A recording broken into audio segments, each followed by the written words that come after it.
आज आपण संस्कृत साहित्याचा महामेरू कालिदास यांच्याबद्दलची माहिती जी आहे ती बघणार आहोत.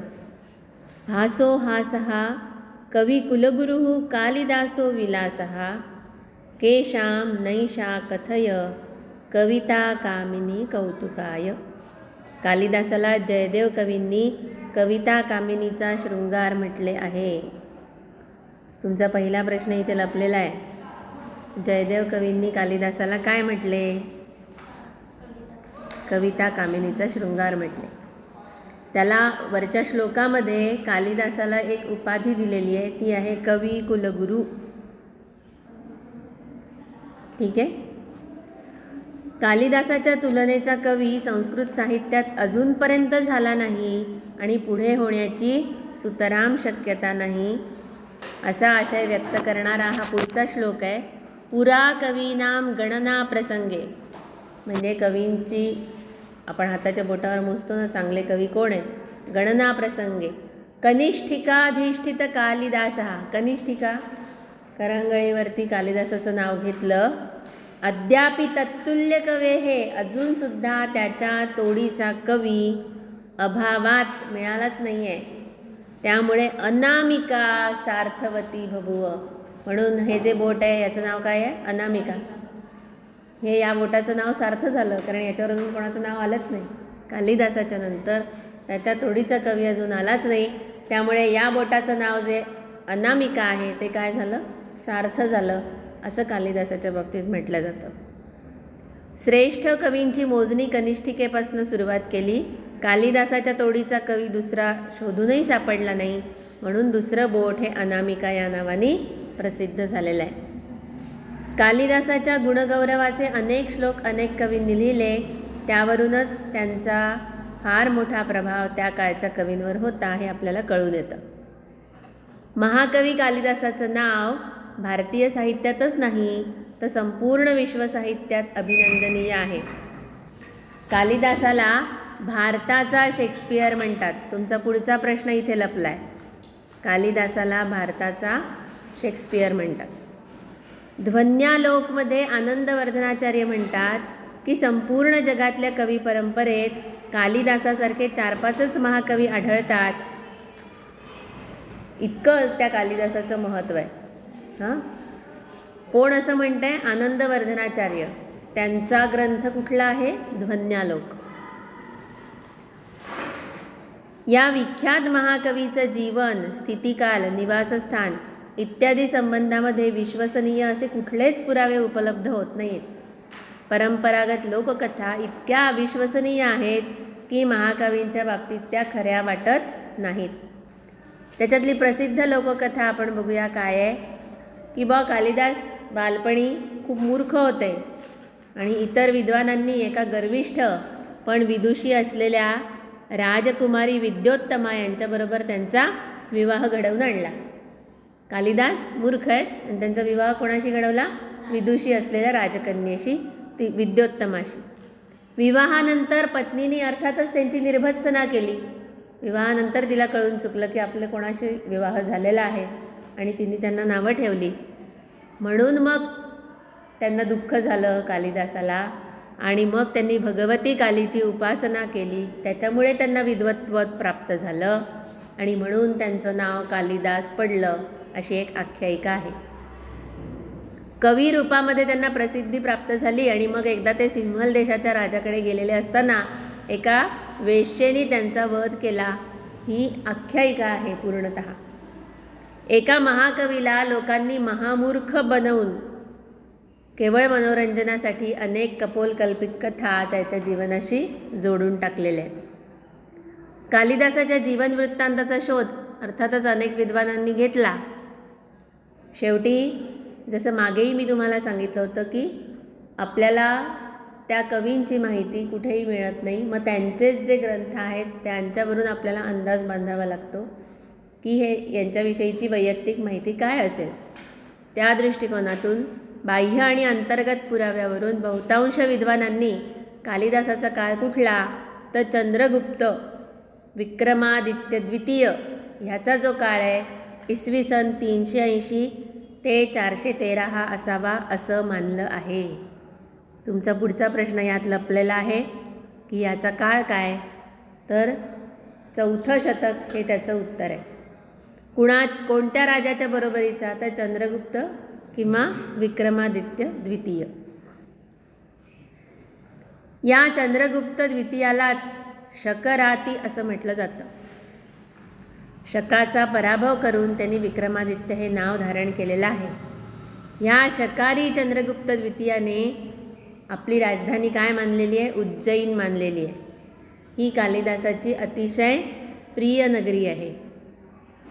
चंद्रगुप्त द्वितीय हा स्वतः अतिशय विद्वान होता, कवींचा आश्रयदाता होता. कालिदास हा त्याचा नुसताच सभाकवी नव्हता, तर त्याचा प्रिय सल्लागारसुद्धा होता. चंद्रगुप्त द्वितीयाची मुलगी प्रभावती गुप्त ही वाकाटक घराण्यामध्ये दिली होती. तिचा पती लवकरच मरण पावला, म्हणून तिला सहाय्यक सल्लागार म्हणून महाराज चंद्रगुप्ताने कालिदासाला पाठवलं होतं. वाकाटक वंशाचं राज्य कुठे आहे, तर विदर्भात रामटेकच्या जवळ. तिथे रामटेकडीवर बसून कालिदासाने मेघदूत लिहिलेला आहे आणि आज त्यांचं तिथे स्मारकसुद्धा बनवलेलं आहे त्या रामगिरीवर कालिदासाचं. त्या स्मारकामध्ये मेघदूताचे सगळे श्लोक कोरलेले आहेत. त्यांनी आपलं कुमारसंभवम हे जे काव्य आहे ते चंद्रगुप्ताचा मुलगा कुमारगुप्त याच्या जन्माच्या स्मृतीकरिता लिहिलेले आहे. तुम्हाला आणखी 2 माहिती कळली की कालिदासाचं मेघदूत हे काव्य आहे, बरोबर आहे. म्हणजे मेघदूताचा कवी कोण, कालिदास. किंवा कालिदासाची रचना काय, मेघदूत. मेघदूत त्यांनी कुठे लिहिलं, रामटेकमधल्या रामगिरी पर्वतावर म्हणजेच रामटेकडीवरती बसून लिहिलं. ठीक आहे, हे तुमचे प्रश्न याच्यामध्ये लपलेले आहेत. कुमारसंभवम हे त्याचं दुसरं काव्य आहे. हे काव्य त्यांनी कोणाच्या स्मृतीकरता लिहिलं आहे, चंद्रगुप्ताचा मुलगा कुमारगुप्त याच्या जन्माच्या स्मृतीकरता लिहिलेलं आहे. हा तुमचा आणखी एक प्रश्न आहे याच्यात लपलेला. हा जो चंद्रगुप्त आहे त्याचा काळ म्हणजे भारताचं सुवर्णयुग मानलं जातं आणि म्हणून आपल्याला कालिदासाच्या काव्यामध्ये सगळीकडे वैभव आणि विलासाचं चित्रण दिसून येतं. कालिदास जातीने ब्राह्मण होते. त्यांच्या काव्यात यज्ञ, मंदिर, तपश्चर्या, ऋषीजीवन याचं अगदी तन्मयतेने वर्णन केलेलं असतं. ते शिवभक्त होते. आपले प्रश्न काय, कालिदास जातीने ब्राह्मण आहेत, ते कोण आहेत, शिवभक्त आहेत. त्यांच्या काव्यात शिवभक्ती सर्वत्र ओसंडून वाहते. मेघदूत नावाचं जे काव्य आहे तुम्हाला पुढच्या वर्षी आहेत ते अभ्यासाला, त्या मेघदूतामध्ये तो यक्ष त्या मेघाला दूत म्हणून पाठवतो आपल्या घरी अलकानगरीला. त्याला शाप मिळालेला आहे, तो इथे रामगिरी टेकडीवरती आहे तो यक्ष. आणि त्याला असं वाटतं की आता माझी पत्नी तिकडे दूर, मी इथे दूर, तिला आपला जर ख्याली खुशाली कळवली तर बरं होईल. आणि म्हणून तो पावसाळ्याचा जो पहिला मेघ येतो त्याच्यासोबत निरोप पाठवायचं ठरवतो आणि तो सांगतो की माझ्या घरी कसं जायचं ह्याचा रस्ता मी तुला सांगेन. आणि त्या रस्त्यामध्ये जाताना पूर्ण मेघदूताच्यामध्ये यक्ष त्याला घाई करतो मेघाला की तुला ठिकठिकाणी वेगवेगळी विलोभनीय दृश्य दिसतील, पण तू थांबू नकोस, तू कुठे जा, तुला तुझ्या मित्राचं काम करायचं आहे, तुला दूत म्हणून पाठवत आहे, तुला माझ्या पत्नीला संदेश द्यायचा आहे तर जा.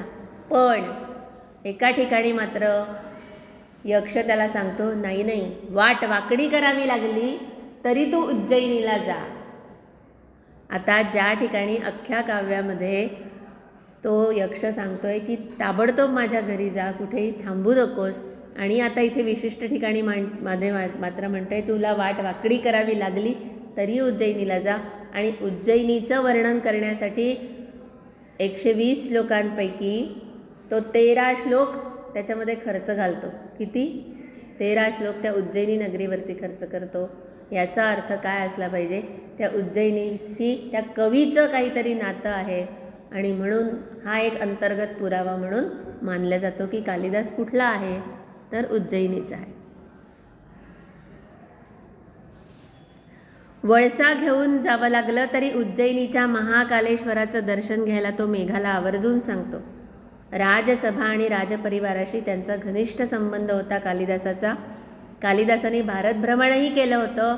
भारताच्या सगळ्या प्रदेशाचं अगदी आखो देखा हाल म्हणतो तसं त्याला शब्द इथे वापरला आहे, चक्षुदृष्ट असं वर्णन त्यांनी काव्यामध्ये केलेलं आहे.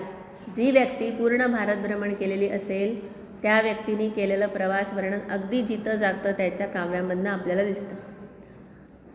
मेघदूतामध्ये त्यांनी रामगिरीवरून अलका नगरीला म्हणजे हिमालयाच्या साईडला जाण्याचा सगळा जो मार्ग सांगितलेला आहे तो जणू काही आजच्या भाषेमध्ये बोलायचं झालं तर जरा रामगिरीवरून आपण उडालो विमानाने आणि कैलासाला पोहोचलो तर मध्ये कसं दिसेल विमानातनं, तशी सगळी वर्णनं त्यांच्या काव्यामध्ये आलेली आहे. हे किती आश्चर्यकारक आहे.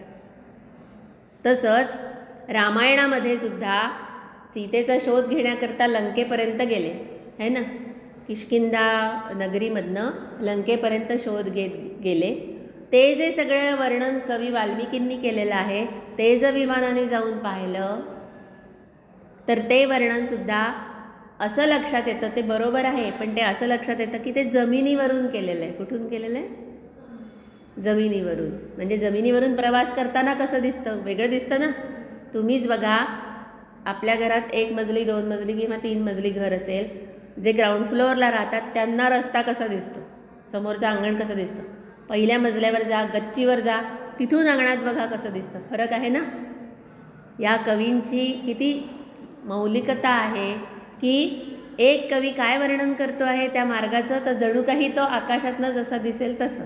एक कवी कसा वर्णन करतो आहे, जसं काही तो स्वतः गेलेला आहे तसं. जेव्हा या व्यक्ती खरोखर भ्रमण करत असतील तेव्हाच ते उतरेल ना. शिवाय आकाशमार्गाने जाण्याचा सुद्धा काहीतरी असेल त्यावेळेला उपाय. बरोबर आहे. आज जे म्हटलं जातं की विमानाचा शोध कोणी लावला? पाश्चात्यांनी लावला, भारतीयांनी लावला नाही असं जे म्हटलं जातं. मग असं जर असेल तर ह्या व्यक्तीला आकाशातून जसं दिसतं तसं कसं दिसायला म्हणजे पाहायला मिळालं? ही विचार करण्यासारखी गोष्ट आहे. हा विषय वेगळा आहे, आपण नंतर पुन्हा आणखी कधीतरी बोलू. पुढे जाऊ आपण. कालिदासांनी भारत भ्रमण केलेलं आहे. भारताच्या सगळ्या प्रदेशाचं अगदी चक्षुदृष्ट वर्णन त्यांनी काव्यात केलेलं आहे. कालिदासाचं शास्त्रज्ञान आणि पांडित्यसुद्धा अगाध आहे. वेद, दर्शनशास्त्र, पुराण, ज्योतिष्य, कामशास्त्र, नाट्यशास्त्र सगळ्यांचा सखोल रीतीने अभ्यास केलेला आहे. तुम्हाला पुढच्या वर्षी काव्यप्रकाश मधला काही भाग आम्ही शिकवणार आहोत. काव्यप्रकाशमध्ये काय आलेला आहे विषय, तर काव्य म्हणजे काय, म्हणजे जसं आपण एखादं शास्त्र शिकतो की नाही. तुम्ही 10वीपर्यंत गणित शिकलात, भौतिकशास्त्र